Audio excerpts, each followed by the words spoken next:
Hi, my name is Mark Sekula, and I'd like to take you through my view on the buyer's journey and basically how it works for those who are already experienced with the buyer's journey.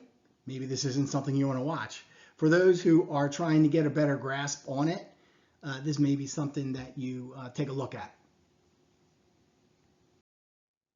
The buyer's journey involves three stages. There's the awareness stage, the evaluation stage, and the decision stage. In the awareness stage, you're trying to educate and make aware the person on the other side of your communication what your company does, how it does it, and why it's different and better.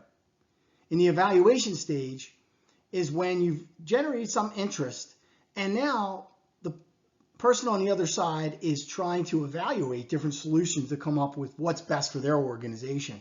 And they're considering solutions at that point.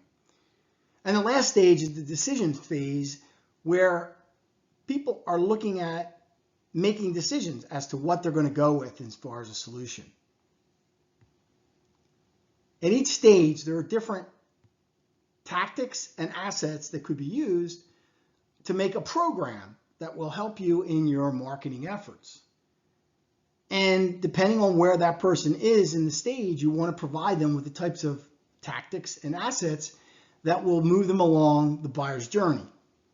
So if they're in the awareness phase, a good idea would be to do an educational webinar to have them experience what the problem is and how the problem could possibly be solved. This is when you introduce the situation, introduce the problem, and you can use various tactics to do this. It could be somebody who's a thought leader, someone who understands the area. It could be a webinar, it could be a video testimonial or education on that area. It could also be an asset that you provide to them to fill out as far as a questionnaire so that you can better understand where they are in the process.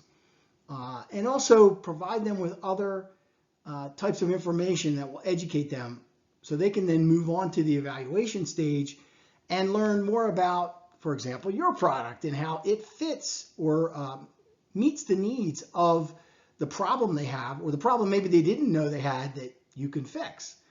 And those types of things can be done with a product webinar, doing a demonstration, providing them with data sheet on what your solution does and why it helps them in their organization.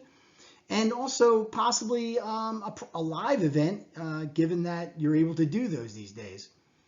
And also you could send them maybe a 3D video card that talks about that solution. Because a lot of people today are not looking at their emails any longer.